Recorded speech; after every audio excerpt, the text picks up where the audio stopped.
Durante seu passeio semanal, um advogado chamado Utterson, conhecido por sua sensibilidade e confiabilidade, ouve seu amigo, Enfield, narrar um caso de assalto. Um homem sinistro chamado Hyde havia atacado e espancado uma garotinha, desaparecendo por uma porta em um beco. Pouco depois, ele reaparece e paga uma indenização aos pais, aterrorizados com um cheque assinado por um respeitável cavalheiro. Uma vez que tanto Utterson quanto Enfield desaprovam mexericos, eles concordam em deixar o assunto de lado. Entretanto, um dos melhores amigos e cliente de Utterson, o Dr. Jekyll, tinha feito um testamento transferindo todo o seu patrimônio para este mesmo Sr. Hyde. Em pouco tempo, Utterson começa a ter pesadelos, nos quais uma figura sem rosto vagueia por uma versão assustadora de Londres.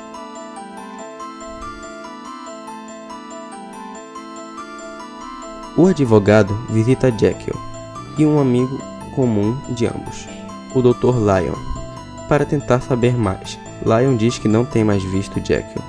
Eles haviam tido uma séria discussão sobre os rumos das pesquisas de Jekyll, as quais Lyon havia classificado como bobagens não científicas. Intrigado, Utterson investiga um pouco mais o assunto. Ele descobre que Hyde frequentava um determinado edifício. Trata-se de um laboratório, colado aos fundos da casa de Jekyll. Ao encontrar Hyde, Utterson fica espantado ao notar que ele é extremamente feio, mas de uma forma estranha, como se estivesse deformado. Para surpresa de Utterson, Hyde oferece de boa vontade o seu endereço. Jekyll diz a Utterson para não se preocupar muito sobre o Sr. Hyde. Passa-se um ano. Certa noite, uma criada afirma que viu Hyde espancar brutalmente até a morte o idoso Sir Danvers, membro do parlamento e cliente de Utterson. A polícia entra em contato com Utterson, que suspeita que Hyde possa ser o assassino. Ele leva os policiais até o apartamento de Hyde, tendo uma sensação de irrealidade em meio ao clima deprimente. A manhã está escura e envolta em neblina. Quando eles chegam ao apartamento, o assassino tinha fugido e a polícia busca por provas inutilmente. Pouco depois, Utterson visita Jekyll novamente, o qual afirma ter acabado com qualquer relação com Hyde. Ele mostra a Utterson um bilhete supostamente escrito por Hyde para Jekyll, pedindo desculpas pelo transtorno que tinha causado a ele, dizendo: "Adeus." Nesta noite, entretanto, o assistente de Utterson comenta que a caligrafia de Hyde tem uma notável semelhança com a de Jekyll. Por alguns meses, Jekyll age de forma especialmente amigável e sociável, como se um peso tivesse sido retirado dos seus ombros. Mas, então Jekyll repetidamente começa a recusar visitantes e Lyon morre de uma espécie de choque relacionado com Jekyll. Entretanto, antes de morrer, Lyon entrega uma carta a Utterson com instruções para não abri-la antes da morte de Jekyll. Enquanto isso, Utterson vai caminhar com Enfield e ambos veem Jekyll numa janela do seu laboratório. Os três homens começam a conversar, mas subitamente um olhar de horror aparece no rosto de Jekyll. Ele fecha a janela repentinamente e desaparece. Cerca de uma semana mais tarde, Paul, o mordomo de Jekyll, visita Utterson em estado de desespero. Ele diz que seu patrão tinha se trancado no porão nas últimas semanas, e agora a voz que sai de lá não se parece em nada com a de Jekyll. Utterson e Paul vão até a casa de Jekyll, passando por ruas desertas, sinistras e açoitadas. Ao chegarem, eles encontram os criados com medo, amontoados num dos cômodos.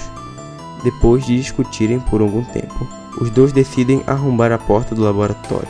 Lá dentro, eles encontram o corpo de Hyde, vestindo as roupas de Jekyll, e aparentemente morto por suicídio. Eles também encontram uma carta de Jekyll para Utterson, prometendo explicar tudo. Utterson leva o documento para casa, onde ele começa lendo primeiramente a carta de Lyon. Ela revela que o abatimento e a morte eventual de Lyon foram causados pelo choque ao ver o Sr. Hyde tomar uma poção e se transformar no Dr. Jekyll. A segunda carta é um testamento de Jekyll. Ela explica como Jekyll, buscando separar seu lado bom dos seus impulsos mais sinistros, descobriria uma maneira de transformar-se periodicamente em um monstro deformado livre de consciência, o Sr. Hyde. No início, Jekyll continua. Ele tinha apreciado se transformar em Hyde e gozar a liberdade moral que a criatura possuía. Eventualmente, no entanto, ele descobrirá que estava se transformando involuntariamente em Hyde durante o sono, mesmo sem tomar a poção. Neste ponto, Jekyll havia decidido parar de se transformar em Hyde. Certa noite, entretanto, a necessidade de tomar a poção havia sido forte demais, e depois da transformação, ele havia imediatamente corrido para a rua e assassinado violentamente Sir Danvers Carroll. Horrorizado, Jekyll tentará com mais insistência impedir a transformação, e parecia ter conseguido. Entretanto, certo dia, ele estava sentado num parque quando se transformou subitamente em Hyde. Foi a primeira vez que isso tinha acontecido, quando ele estava desperto. A carta continua descrevendo a busca desesperada de Jekyll por ajuda. Longe do seu laboratório, é caçado pela polícia como assassino. Hyde precisou da ajuda de Lion para apanhar suas poções e tornar-se Jekyll novamente. Mas quando ele transformou-se na presença de Lion, o choque daquela visão havia causado a lenta morte de Lion. Enquanto isso, Jekyll retornará para casa, apenas para se achar cada vez mais indefeso, pois as transformações passaram a acontecer cada vez mais frequentemente. Precisavam de maiores doses da poção para revertê-las. Fora a iminência de uma dessas transformações que fizera Jekyll interromper a conversa que estava tendo na janela com Utterson e Enfield. Eventualmente, a poção acabará e Jekyll não conseguirá achar um dos ingredientes vitais para fazer mais. Sua capacidade de retornar à sua forma normal gradualmente fora desaparecendo. Jekyll conclui sua carta dizendo que naquele mesmo momento ele sabia que estava prestes a se tornar em Hyde permanentemente. E ele se indagava se Hyde iria enfrentar a execução pelos seus crimes ou escolheria se matar.